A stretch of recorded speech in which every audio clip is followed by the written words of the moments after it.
भैँसी राँगाको विषयमा गफ गरेर यदि 5 वर्ष बिताउने हो भने हामीले गोबर बाहेक केही पनि प्राप्त गर्न सक्दैनौँ। हामी आत्मआलोचना गर्न चाहन्छौँ। 5% को बेसुरा अनुमानको उदाहरण अर्थमन्त्रीज्यूको अनुमानसँग ठ्याक्कै मिल्छ कि भन्ने मलाई लागेको छ। 68 वटा शीर्षकहरूबाट प्राप्त हुने राजस्वको वृद्धि दर एउटै कसरी हुन्छ? सांसदहरूले यो बजेटलाई कुन नैतिकताले पास गर्नुहुन्छ होला? मैले गम्भीर प्रश्न खडा गरेको छु। सञ्चार माध्यममा आएका विषयलाई लिएर नै हामी कहिलेकाहीँ सदन अवरुद्ध पनि गर्दा रहेछौँ। केही सञ्चार माध्यमहरूमा कयौं व्यापारी व्यवसायीहरूले लगानी या विज्ञापनबाट प्रभाव पारेका छन्। कुनै एउटा हेडलाइनमा उचालिने ठाउँ होइन, त्यसको वास्तविकता जाँच गर्नुपर्छ, त्यसलाई परख्नुपर्छ, अनि त्यसपछि आवश्यक भए मात्र सदन घेरिनुपर्छ, सदनमा होहल्ला गर्नुपर्छ। यो देशको स्वास्थ्य नीति कस्तो हुन्छ भन्ने कुरामा बहस गरौँ, 5 महिना अगाडि बहस गरौँ र त्यस बहसबाट निस्किएको निष्कर्ष, चाहे त्यो मुखमा त्यो निष्कर्ष निस्किएको भोलिपल्ट सरकार ढलोस्, जसुकैको सरकार बनोस्, सत्ता पक्ष प्रतिपक्ष बनोस्, प्रतिपक्ष सत्ता पक्ष बनोस्, तर त्यो नीति फेल हुनु भएन।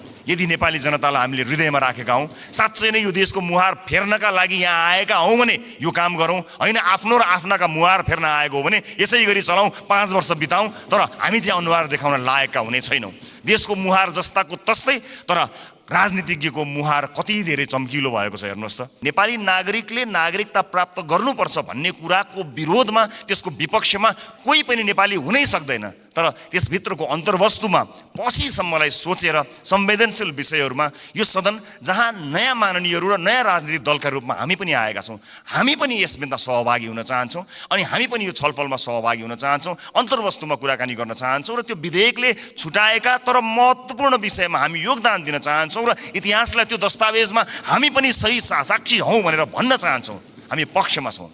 नागरिकले नागरिकता नपाउनुको पीडा थाहा छ, साँच्चै नै थाहा छ। जन्मसिद्ध नेपाली नागरिकका सन्तान र एकल आमाहरूका सन्तानको नागरिकताको अधिकार मेरो र तपाईँको जति नै सुनिश्चित छ हुनुपर्छ। सभामुख महोदय, नागरिकता लिँदा आमाले बाबुको पहिचान नै नखुलेको स्व घोषणा गर्ने व्यवस्था हाम्रा आमा दिदी बहिनीहरूको आत्मसम्मान विपरीत छैन? यो नीति कार्यक्रमहरू बन्दा, कानुनहरू बन्दा, बजेटहरू बन्दा नेपाली जनतालाई मूलधारमा राखियोस्, देशको वर्तमान समस्यालाई मूलधारमा राखियोस्। वैदेशिक रोजगारीले गाँजेको यो देश यसका मूल समस्याहरूलाई मध्यनजर नराखिकन त्यसलाई नजरअन्दाज गरेर आँखा चिम्लिएर कहीँ पनि पुग्न सकिँदैन।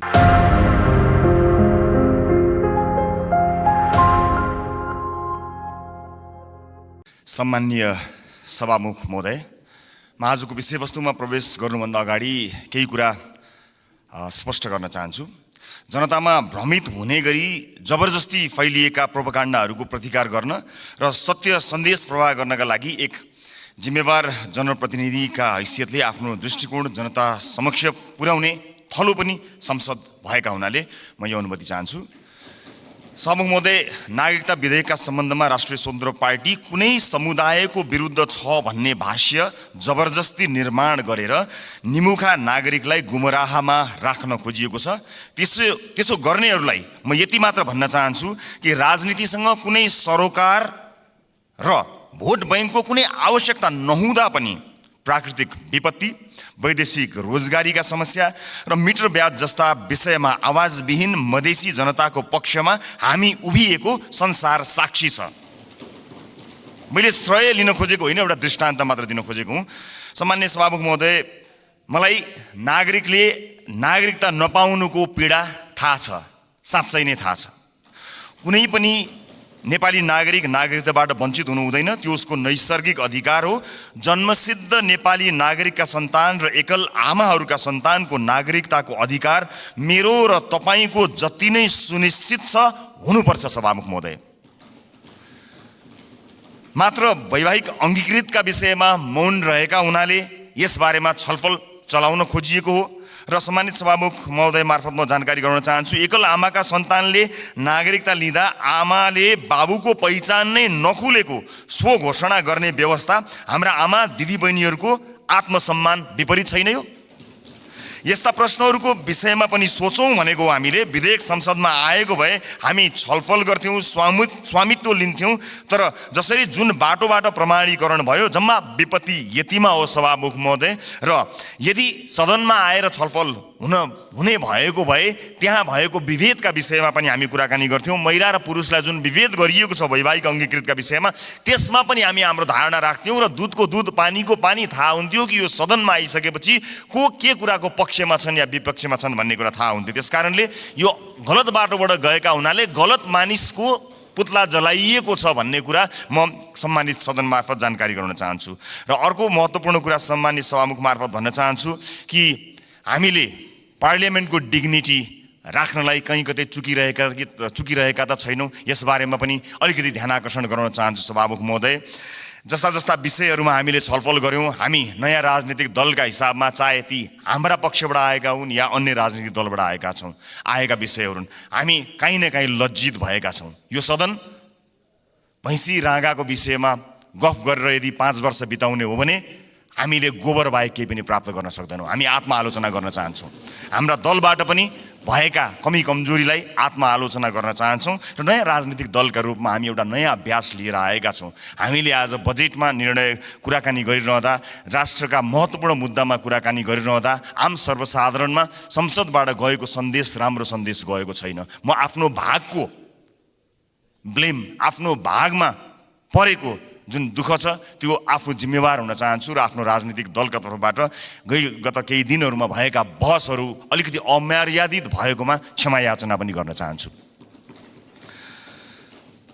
सामान्य सभामुख महोदय, म अब विषयवस्तुमा प्रवेश गर्न चाहन्छु। आगामी आर्थिक वर्ष 80-81 का लागि सरकारले गत 1 महिनामा विनियोजन विधेयकका प्राथमिकता, त्यसपछि नीति तथा कार्यक्रम अनि अहिले बजेट बारेमा बजेट प्रस्तुत गरेको छ। यी कार्यक्रमहरू हेर्दा मनमा एउटा प्रश्न जन्मिएको छ सभामुख महोदय। सरकारले प्रस्तुत गरेको यो विनियोजन विधेयकका प्राथमिकता, नीति तथा कार्यक्रम र बजेट एउटै सरकारले ल्याएर आएको हो कि फरक सरकारको पालामा आएको भन्ने कुरामा म चाहिँ अलिकति दोधारमा परेको छु। किनभने यी कार्यक्रमहरूबीच तालमेल कहीँ कतै भेटिएको छैन। यसबारेमा छुट्टै बहस गरौँला। तर अहिले म बजेटमा केन्द्रित भई केही कुराहरू राख्न चाहन्छु। सामान्य सभामुख महोदय, एउटा उदाहरण मात्र यहाँ प्रस्तुत गर्न चाहन्छु। मान्नुहोस् कुनै एउटा परिवार छ, त्यो परिवारका 4 सदस्यले कमाउँछन्। एकजना सरकारी जागिरे छ भन्ठान्नुहोस्, एकजना कृषि कार्य गर्छ, एउटा खुद्रा पसल चलाउँछ, अर्को एउटा वैदेशिक रोजगारीमा जान्छ। त्यस परिवारको घरमुलीले आउने वर्ष हाम्रो प्रत्येक सदस्यको आम्दानी एउटा 5% भनौँ न, 5%ले बढ्छ भनेर हिसाब देखायो भने कसरी पत्याउने? घरमुलीले हिसाब देखाए जस्तो सबैको आम्दानीको वृद्धि दर एउटै कसरी हुन सक्छ सभामुख महोदय? जस्तै सरकारले दिने पारिश्रमिकको कुरा, त्यसको वृद्धि दर सरकारले निर्धारण गर्छ। व्यापारबाट हुने आम्दानीको त्यसको चाहिँ नि बजारको व्यवस्थापनले निर्धारण गर्छ। वैदेशिक रोजगारीमा हुने कुरा रोजगारदातामा भर पर्छ, श्रमको माग अनुसार भर पर्छ, ती देशको नीतिले निर्धारण गर्छ। कृषिबाट हुने आम्दानी, उत्पादनको अवस्था, बिक्री मूल्यहरूले निर्धारण गर्छन्। मैले दृष्टान्त दिएको घरमुलीको त्यो 5% को बेसुरा अनुमानको उदाहरण हाम्रो अर्थमन्त्रीज्यूको अनुमानसँग ठ्याक्कै मिल्छ कि भन्ने मलाई लागेको छ। यो बजेटमा माननीय अर्थमन्त्रीज्यूले चालु आर्थिक वर्षको जम्मा राजस्वको संशोधित अनुमानभन्दा आगामी आर्थिक वर्ष चाहिँ 24.37%ले राजस्वको वृद्धि हुने अनुमान गर्नुभएको छ। यो अङ्क याद गर्नुहोला माननीय सदस्यहरू, 24.37। यस बजेटमा माननीय अर्थमन्त्रीज्यूले राजस्वका 90 वटा शीर्षकहरूमध्ये 68 वटा शीर्षकहरूबाट प्राप्त हुने राजस्वको मूल्य दर 24.37% नै हुन्छ भन्ने अनुमान गर्नुभएको छ। साथै राजस्वका मुख्य आधारहरू जस्तै कर, गैर करको दुवैको वृद्धि दर पनि 24.37% अनुमान गर्नुभएको छ। त्यसै गरी करका स्रोतहरूमा आय, मुनाफा तथा पुँजीगत लाभमा लाग्ने कर, वस्तु तथा सेवामा आधारित कर र वैदेशिक व्यापारमा लाग्ने कर सबैको वृद्धि दर 24.37% हुन्छ भन्ने अनुमान गर्नुभएको छ। सामान्य सभामुख महोदय, होलसेलमा गरिएको यस्तो अनुमानबाट यो पुष्टि हुन्छ कि यो बजेटको लेखन एउटा झारा टार्ने काम र एउटा गैर जिम्मेवारी काम भएको अथवा हेलचेक्राइपूर्ण ढङ्गबाट गरिएको हो कि भन्ने आशंका गर्ने प्रशस्त ठाउँहरू रहेको छ। यद्यपि यो रेभेन्यू फोरकास्टरको रूपमा म आफूलाई प्रस्तुत गरिरहेको छैन र यो रेभेन्यू फोरकास्टिङको विज्ञ पनि म होइन। तर यसरी यो कुनै एउटा कम्प्युटरमा एउटा एक्सेल सिटमा चालु आर्थिक वर्षको अङ्क राखेर त्यसमा चाहिँ 24.37% जोडेर राजस्व वृद्धिको अनुमान, यो चाहिँ जो कोहीले पनि गर्न सक्ने म देख्दछु। फेरि पनि म जोड लगाउँछु कि म रेभेन्यू फोरकास्टिङको विज्ञ चाहिँ होइन। यस्तो हचुवाको भरमा अनुमानित बजेट प्रस्तुत गर्नलाई विद्वान अर्थमन्त्री अथवा विद्वान अर्थ मन्त्रालयका उच्च पदस्थ अधिकारीहरूको आवश्यकता पर्दैन भन्नका लागि चाहिँ रेभिन्यू फोरकास्टर हुनु पर्दैन भन्ने मलाई लाग्दछ। सभामुख महोदय, मैले नेपालको विगत केही वर्षको राजस्व, कर र गैर करका वृद्धि दर पनि हेरेको छु, जसमा कुनै पनि वर्ष हाम्रो राजस्वको वृद्धि दर, करको वृद्धि दर र गैर करको वृद्धि दर समान छँदै छैन। सभामुख महोदय, बजेट निर्माण प्रक्रियामा राजस्वको अनुमान नै यस्तो प्रमुख आधार स्तम्भ हो जसको आधारमा विभिन्न क्षेत्रमा गरिने खर्च तय गरिन्छ। चालु आर्थिक वर्षको प्रक्षेपित राजस्व करिब 14 खर्ब उठ्न नसक्ने भई संशोधित अनुमान करिब 11 खर्बमा झार्नु परेको यो विषम अवस्थामा अर्थमन्त्रीज्यूले आगामी आर्थिक वर्षको बजेट प्रस्तुत गरिरहँदा जम्मा राजस्वको करिब 93% भन्दा बढी उठ्ने अनुमान गरिएको राजस्वका शीर्षकहरूबाट प्राप्त हुने राजस्वको वृद्धि दर एउटै 24.37% हुने अनौठो अनुमानले हामीलाई कहाँ पुर्याउने हो भन्ने एउटा ठूलो प्रश्न खडा भएको छ। चालु आर्थिक वर्षमा लक्ष्य अनुसार राजस्व सङ्कलन हुन नसक्दाको परिणाम स्थानीय तहमा हस्तान्तरण हुने समानीकरण अनुदानको 50% कटौती गर्ने अवस्थामा सरकार पुगेको सर्वविदितै छ। यस्तो हचुवाको भरमा प्रक्षेपण गरिएको राजस्वमा आधारित आगामी वर्षको बजेटले हामीलाई, यो मुलुकलाई कहाँ पुर्याउने हो ठूलो प्रश्न खडा भएको छ। राष्ट्रको ढुकुटीमा सङ्कलन हुने अनुमान हचुवाको भरमा भएको बजेटमा आधारित खर्चका कार्यक्रमहरू कसरी विश्वासिला हुन सक्छन्? सभामुख महोदय, मेरा पार्टीका मान्य सदस्यहरूले बजेटका कार्यक्रमको बारेमा पनि आफ्नो मन्तव्य राखिरहँदा हाम्रो पार्टीको धारणा पनि राख्नु भएकै छ र म पुनः दोहोऱ्याउँदै यो गरिमामय सदनको समय बर्बाद गर्नतिर लाग्दिन। तसर्थ सम्माननीय सभामुख महोदय मार्फत हाम्रा विद्वान अर्थमन्त्रीज्यूलाई विश्वमा इमान्दार, मेहनती र कर्तव्यनिष्ठ भनी पहिचान बनाएका सम्पूर्ण नेपाली आमा बुवा दाजुभाइ तथा दिदीबहिनीहरूको जनप्रतिनिधिको हैसियतले केही प्रश्नहरू राख्न चाहन्छु। 1, कर र गैर करलाई प्रभाव पार्ने विषयवस्तु र क्षेत्र फरक हुन्छन् भने एउटै दरमा वृद्धि कसरी सम्भव हुन्छ? 2, कुल राजस्व र कर वृद्धिको दर एउटै कसरी हुन्छ? 3, कुल राजस्व र गैर करको वृद्धि एउटै कसरी हुन्छ? 4, अझै उदेक लाग्दो चाहिँ कर र गैर कर जसको आधार र प्रकृति बिल्कुल भिन्न हुन्छ, यिनीहरूको वृद्धि दर कसरी एउटै हुन्छ? मेरो प्रश्न। 5, करका विभिन्न स्रोतहरूको वृद्धि दर फेरि एउटै कसरी हुन्छ? 6, राजस्वका 90 शीर्षकहरूमध्ये 68 वटा शीर्षकहरूबाट प्राप्त हुने राजस्वको वृद्धि दर एउटै कसरी हुन्छ? यी प्रश्नहरूले यस्तो हचुवाको भरमा प्रक्षेपित राजस्वको आधारमा खर्च गर्न बजेटमा प्रस्ताव गरिएका विभिन्न कार्यक्रमहरूको बारेमा छलफल र टीका टिप्पणी गर्नुको कुनै औचित्य छ कि छैन भन्ने कुरा खडा गरेको छ। सभामुख महोदय, झोलामा कति पैसा आउँछ भन्ने हचुवाका भरमा गरिएको अनुमानबाट गरिने खर्चका बारेमा छलफल गरेर गरिब जनताबाट सङ्कलन गरिएको राजस्व दुरुपयोग गर्नु कति उपयुक्त हुन्छ, यो पनि एउटा प्रश्न भएको छ। सम्मानित सभामुख महोदय, अर्थमन्त्रीज्यूले भर्खरै उठाएका प्रश्नहरूका सम्बन्धमा नेपाली जनतालाई स्पष्ट पार्नुहुनेछ भन्ने मैले आशा लिएको छु।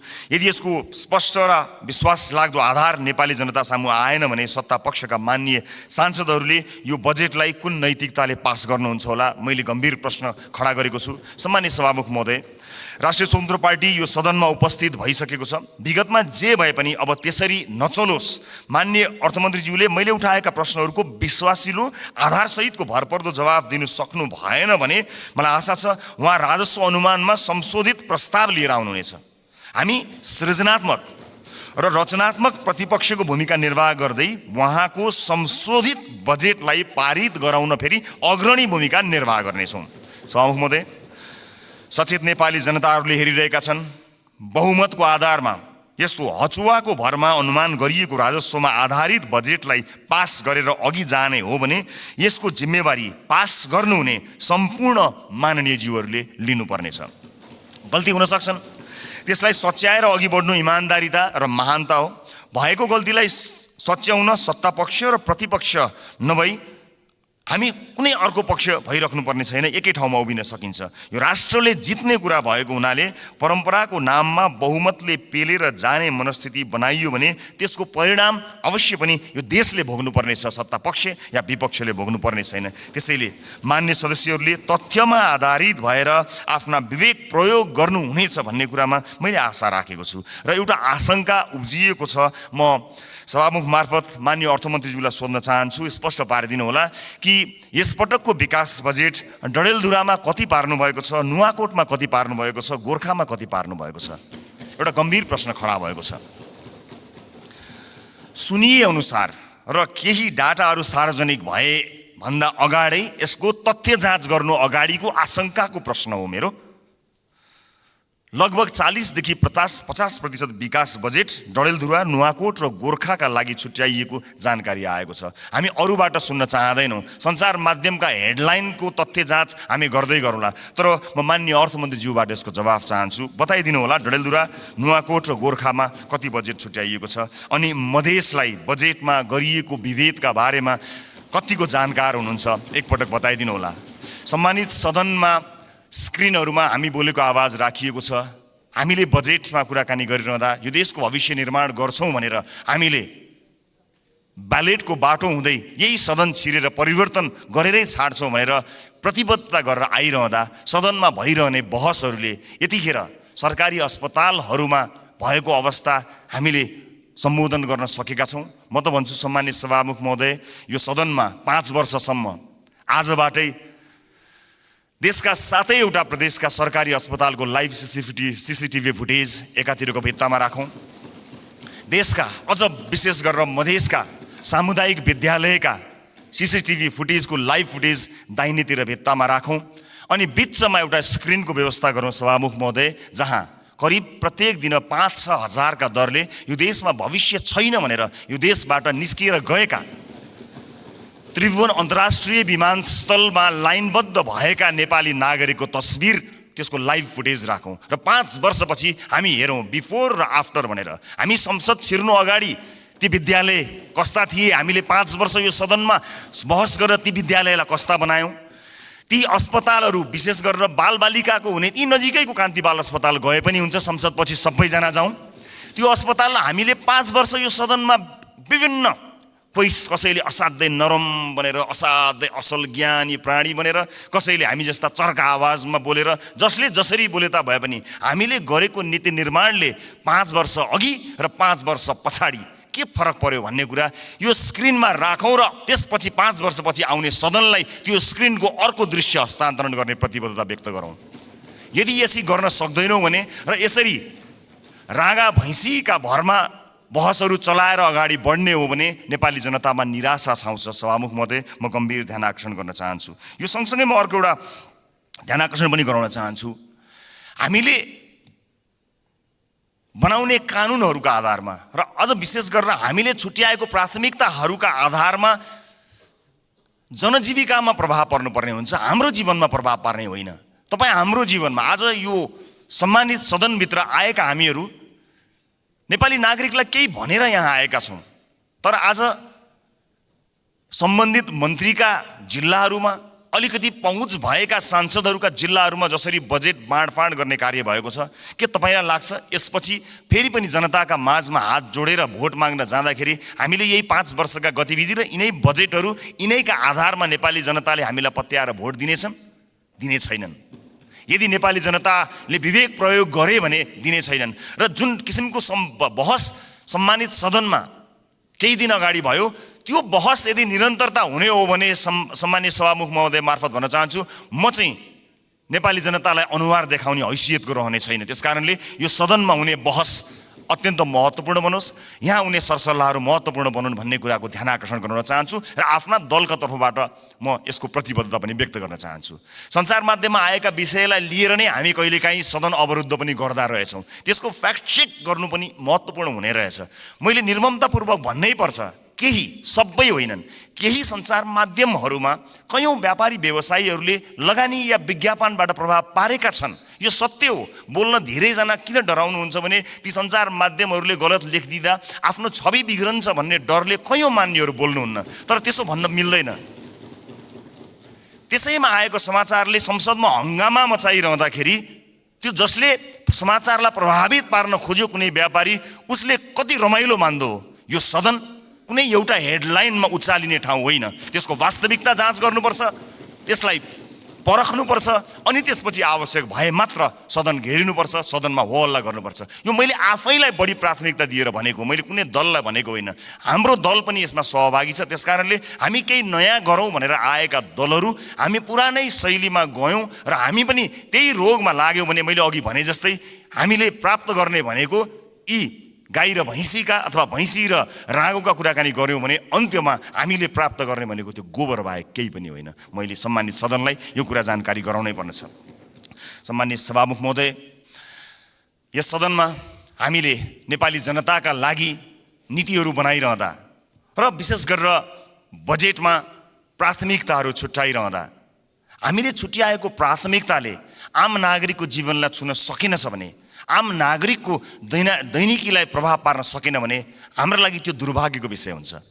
सरकारले विदेशमा रहेका नागरिकका लागि पनि अब भोटिङ राइट्स दिने, विदेशमा रहेका नेपाली नागरिकले पनि भोट हाल्न पाउने अधिकारको सुनिश्चितता गर्ने भनेर भन्यो। तर कहाँ छुट्याउनु भयो अर्थमन्त्रीज्यू बजेट? त्यसका लागि लगत सङ्कलन गर्न जानु पर्ला। निर्वाचन आयोग विदेशमा रहेका नेपालीहरूको बारेमा जानकारी लिन जानुपर्छ। त्यसका लागि कहाँ कतै मैले बजेटमा कतै मैले देखिनँ कि, मलाई क्षमा गर्नुहोला, तर त्यसलाई तपाईँले भन्नलाई त भनिदिनु भयो होला, तर प्राथमिकतामा राख्नु भएन।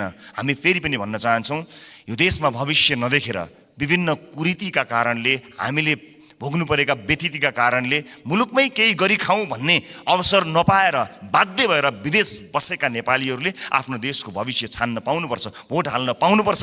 त्यसलाई प्राथमिकताका साथ राखियोस्। म माननीय अर्थमन्त्रीज्यूलाई विदेशमा रहेका नेपालीहरूले मतदान गर्न पाउने अधिकारको सुनिश्चितताका लागि कति बजेट छुट्याउनु भएको छ, के व्यवस्था गर्नुभएको छ, म त्यसको लागि पनि जवाफ चाहन्छु। र जिल्ला निर्वाचन कार्यालयहरू खारेज गर्ने जस्तो निर्णय, गलत निर्णय सच्याइयोस् भन्ने कुरा पनि म भन्न चाहन्छु। किनभने संवैधानिक निकायहरूलाई हामीले त्यसका काम कारबाहीहरूलाई यदि ध्यान दिएनौँ, तिनको स्वच्छतामा हामीले प्रश्न खडा गऱ्यौँ र त्यसलाई सरकारका मार्फत या कुनै मन्त्रालयका मार्फत ल्याएर राखिदियौँ भने त्यो साँच्चै नै दुर्भाग्यपूर्ण हुनेछ। त्यसकारणले यसलाई पनि पुनर्विचार गरियोस्। खर्च कटौतीका नाममा हरेक विषयलाई त्यसको गम्भीरता, त्यसको महत्त्व नबुझिकन गरियो भने त्यो साँच्चै नै दुःखद हुनेछ। म सम्मानीय सभामुख मार्फत यो ध्यान आकर्षण गर्न चाहन्छु। र अहिले बजारमा देखिएको वित्तीय सङ्कट, आम नागरिकले भोगेको वित्तीय सङ्कटलाई सम्बोधन गर्ने र त्यसमा उत्साह छर्ने किसिमका कुनै पनि कार्यक्रमहरू हामीले देख्न सकेनौँ। आज एकपछि अर्को सटरहरू बन्द भएका छन्। आज कयौँ व्यापारी व्यवसायीहरू बैंकको चर्को ब्याज तिर्न नसकेर कयौँ व्यापारी व्यवसायीहरू आत्महत्या गर्ने अवस्थासम्म पुगेका छन्। मेरै निर्वाचन क्षेत्रमा शङ्कर कणेलले आत्महत्या गर्नुभयो र उहाँको सुसाइड नोटमा लेखिएका कुराहरू गम्भीर छन्। यस्ता धेरै समस्याहरू देखिएका छन्। आज प्रत्येक 3वटा सटरमा एउटा सटर बन्द भएको अवस्था छ। आज सहकारीहरूका कारणले गर्दाखेरि जुन किसिमको बिल्लीबाट मानिसहरूको भएको छ, त्यसलाई सरकारले गम्भीरतापूर्वक सम्बोधन नगर्ने भयो भने धेरै मानिसहरू सडकमा आउन बाध्य भएका हुन्छन् र बेवश भएर यो मुलुक छोडेर विदेशमा रोजगारीका लागि जानुपर्ने अवस्था सिर्जना हुन्छ। अनि विदेशमा रोजगारीका लागि जानुपर्दाखेरि विदेशमा भएका हाम्रा राजदूतावासहरूको संयन्त्रले लाखौँको सङ्ख्यामा भएका नेपाली नागरिकहरूलाई सम्बोधन गर्नै सक्दैन। यहाँ केही गरौँ भन्दा गर्न पाएका छैनन्। देशै छोडेर जाँदा परदेशमा पनि दुःख पाएर बसेका छन्। मुलुकको समाजको वास्तविक समस्यासँग हाम्रो नीति, हाम्रो बजेट, हाम्रो कार्यक्रम कसरी अलग हुन सक्छ? सभामुख महोदय, समाजको चरित्रभन्दा, समाजले भोगेको पीडाभन्दा हामीले यहाँ गर्ने डिस्कसन, तपाईँ हामीले गर्ने संवाद कसरी फरक हुन सक्छ? सभामुख महोदय, समाजले भोगेको पीडालाई मलम लगाउन नसक्ने गरी हामीले गर्ने संवादको के अर्थ हुन्छ? सभामुख महोदय, त्यसकारणले म विनम्रतापूर्वक अनुरोध गर्न चाहन्छु सभामुख महोदय मार्फत कि नेपाली जनताको पीडालाई, नेपाली जनताले आज भोगेका समस्याहरूलाई, त्यसलाई महसुस गरेर, त्यसलाई लिपिबद्ध गरेर हामीले बजेटमा ध्यान दिनुपर्छ। र अन्त्यमा आगामी वर्षका लागि हामीले यसो गर्न सक्छौँ कि सानो एउटा सुझावसहित म बिदा माग्छु। बजेट बन्नुभन्दा 4-5 महिना अगाडि हरेक राजनीतिक दलका अझ विषयविज्ञहरू छन् भने उनीहरूलाई सहभागी गराएर प्राथमिकताका क्षेत्रहरू छुट्याउँ। कुनै पनि राजनीतिक दलले भोट माग्दाखेरि शिक्षा गुणस्तरीय र स्वास्थ्य आम नागरिकको पहुँचमा भनेर हामीले भोट मागेका हौँ नि। हाम्रो घोषणापत्रमा, हाम्रा वाचापत्रमा बाकाइदा लेखिएको छ नि। नेपालको संविधानले पनि त्यो अधिकारलाई सुरक्षित गरेको छ नि। भनेपछि के सत्ता पक्ष के विपक्ष कसैको विमति होला र? हामीले कस्तो शिक्षा नीति बनाउने? आउनुहोस् सबै राजनीतिक दलका साथीहरू एक ठाउँमा उभियौँ र एउटा साझा शिक्षा नीति सरकारलाई हामीले रेकमेन्ड गरौँ। किनकि तपाईँले भोट माग्दा पनि नेपाली जनतालाई राम्रो शिक्षा दिन्छु भन्नुभएको हो, मैले भोट माग्दा पनि नेपाली जनतालाई राम्रो शिक्षा दिन्छु भनेको हुँ। अनि यहाँ राजनीति कसरी भयो? तपाईँको जिल्लाका बाटोहरूमा भोट हालेपछि अब तपाईँ यहाँ कुनै नेताको जिल्ला अथवा गाउँठाउँमा बाटो पुर्याएर भोट माग्ने दिनको त अब अन्त्य गर्नुपर्छ हजुर। सिङ्गो देशलाई हेर्नुपर्छ। अब त त्यसरी चल्दैन बाँडेर।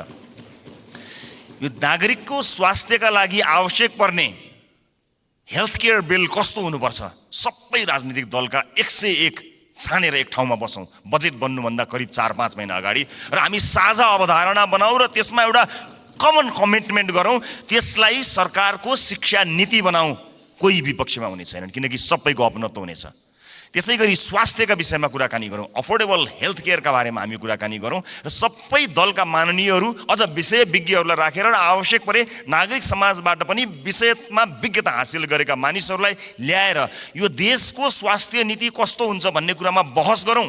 5 महिना अगाडि बहस गरौँ र त्यस बहसबाट निस्किएको निष्कर्ष, चाहे त्यो मुखमा त्यो निष्कर्ष निस्किएको भोलिपल्ट सरकार ढलोस्, जसुकैको सरकार बनोस्, सत्ता पक्ष प्रतिपक्ष बनोस्, प्रतिपक्ष सत्ता पक्ष बनोस्, तर त्यो नीति फेल हुनु भएन। यदि नेपाली जनतालाई हामीले हृदयमा राखेका हौँ, साँच्चै नै यो देशको मुहार फेर्नका लागि यहाँ आएका हौँ भने यो काम गरौँ। होइन आफ्नो र आफ्नाका मुहार फेर्न आएको हो भने यसै गरी चलाउँ, 5 वर्ष बिताउँ, तर हामी चाहिँ अनुहार देखाउन लायकका हुने छैनौँ। देशको मुहार जस्ताको तस्तै, तर राजनीतिज्ञको मुहार कति धेरै चम्किलो भएको छ हेर्नुहोस् त। किनकि हामीले जनताका मुद्दालाई चुनावका बेलामा मात्र सम्झ्यौँ, चुनाव पछाडि बिर्स्यौँ। म सम्पूर्ण माननीय सदस्यहरूलाई सत्तापक्ष प्रतिपक्ष जहाँ रहनु भएको छ म सबैलाई विनम्रतापूर्वक अनुरोध गर्न चाहन्छु। नागरिकता विधेयकमा पनि हामीले भन्न खोजेको त्यही हो। ओनरसिप यहाँ छलफल हुन पाएको भए सम्भवतः त्यसमा भएका बुँदाहरूमा अथवा छुटेका विषयहरूमा छलफल गर्न सकिन्थ्यो। यहाँ भएका कुनै पनि दलका मान्य सदस्यहरूले नेपाली नागरिकले नागरिकताबाट वञ्चित हुनु परोस् भन्ने कुरामा मत हाल्नै सक्नुहुन्न। कसले सक्नुहुन्छ र? विमति कसैको पनि हुने छैनन्। तर सबैले अपनत्व महसुस गरी सही ढङ्ग र सही बाटोमा आएको भए अहिले सम्भवतः सम्मानित अदालतमा गएर त्यो अड्किने थिएन। अनि त्यसको दोष केही दलहरूले लिनु परेको छ, वास्तवमा होइन। नेपाली नागरिकले नागरिकता प्राप्त गर्नुपर्छ भन्ने कुराको विरोधमा, त्यसको विपक्षमा कोही पनि नेपाली हुनै सक्दैन। तर त्यसभित्रको अन्तर्वस्तुमा पछिसम्मलाई सोचेर संवेदनशील विषयहरूमा यो सदन जहाँ नयाँ माननीयहरू र नयाँ राजनीतिक दलका रूपमा हामी पनि आएका छौँ, हामी पनि यसमा सहभागी हुन चाहन्छौँ अनि हामी पनि यो छलफलमा सहभागी हुन चाहन्छौँ, अन्तर्वस्तुमा कुराकानी गर्न चाहन्छौँ र त्यो विधेयकले छुटाएका तर महत्त्वपूर्ण विषयमा हामी योगदान दिन चाहन्छौँ र इतिहासलाई त्यो दस्तावेजमा हामी पनि सही साक्षी हौँ भनेर भन्न चाहन्छौँ। हामी पक्षमा छौँ।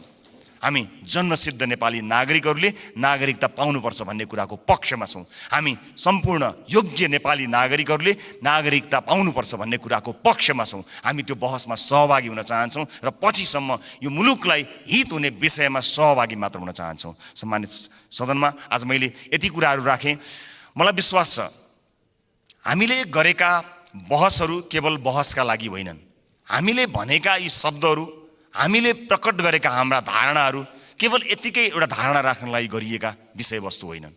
विशेष गरेर यसपटकको संसदका सबै जस्तो सेसनहरूमा, सबै जस्तो विषयहरूमा आम नागरिकको चासो तुलनात्मक रूपमा अघिल्ला वर्षहरूको भन्दा बढी भएको एउटा डाटाले बताएको छ। अर्थात् नेपाली नागरिकहरू तुलनात्मक रूपमा नेपालको संसदमा भइरहेको बहसलाई अचेल, अत्यन्त गम्भीरताका साथ हेरिरहेका रहेछन्। एउटा अध्ययनले त्यो बताएको छ। यस्तो चासोको विषय बनेको यो सदन हाँसोको विषय नबनोस्, महत्त्वपूर्ण निर्णयहरू आउन सकुन् र एक अर्कामा सहकार्य गर्दै संसदीय मर्यादालाई कायम राख्दै बहसहरू कायम गरेर मुलुकका लागि केही चिज दिन सकियोस्। र यो 5 वर्षमा जसरी भनिन्छ नि, हामी हाम्रो जीवनको 5 वर्षलाई पल्टाएर हेऱ्यौँ भने 5 वर्ष अगाडि हामी कहाँ थियौँ र 5 वर्ष पछाडि हामी कहाँ छौँ भन्ने कुरा हामी सजिलै हेर्न सक्छौँ। व्यक्तिको जीवनमा 5 वर्षको धेरै ठुलो महत्त्व हुन्छ। देशको जीवनमा पनि त्यो 5 वर्षको अझ धेरै महत्त्व हुन्छ।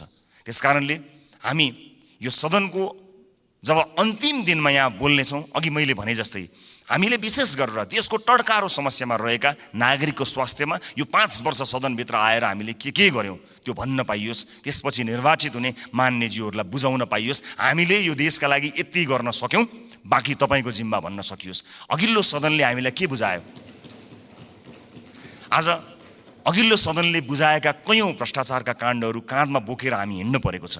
त्यसको निराकरण गर्नु पर्दाखेरि यहाँ एउटा दलको नाम आयो भने अर्को दलले विभिन्न बाहनामा बार्गेनिङ गरेर त्यसलाई विषयान्तर गर्न खोज्ने हो कि भन्ने आशंका पैदा भएको छ।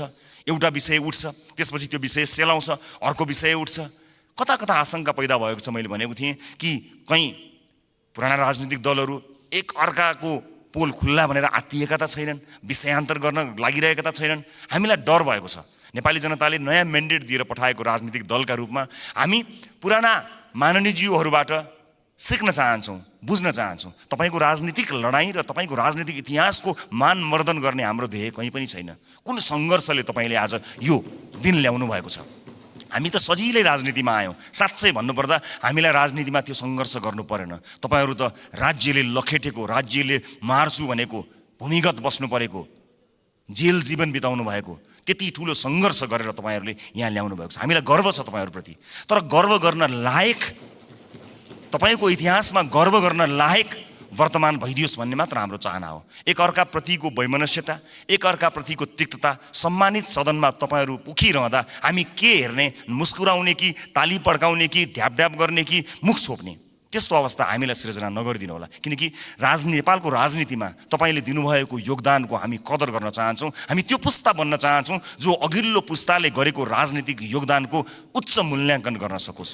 तर सम्मानित सदनमा एउटा पार्लिमेन्टको डिग्निटीलाई नै हल्लाइदिने किसिमका गतिविधि हुँदाखेरि कता कता हामीलाई पनि त्यो रोग सरे जस्तो पनि कहीँ दिनमा भयो। हामी त्यो रोग सार्न चाहन्नौँ मान्यज्यूहरू, हामी त्यो रोग सार्न नै चाहन्नौँ। हामी तपाईँलाई त्यही सम्मानित स्थानमा राख्न चाहन्छौँ जुन सम्मानको तपाईँहरू लायक हुनुहुन्छ। हामी नयाँ पुस्ताका राजनीतिज्ञहरूलाई तपाईँहरूले एउटा यस्तो संस्कारको विकास गरिदिनुहोस्, एउटा यस्तो संस्कार दिनुहोस् ताकि हामी भोलि पनि गर्व गर्न सकौँ कि हामीले यो तपाईँबाट सिकेका हौँ। हामीले नेपाली कङ्ग्रेसबाट सिक्यौँ, हामीले नेकपा एमालेबाट सिक्यौँ, हामीले नेकपा माओवादीबाट सिक्यौँ भनेर हामीले भन्न सकौँ, मधेसवादी दलहरूबाट सिक्यौँ, जसपाबाट सिक्यौँ भन्न सकौँ, हामीले नेताहरूको नाम लिएर भन्न सकौँ यी नेताहरूबाट हामीले सिकेको हो नि भन्न सकौँ।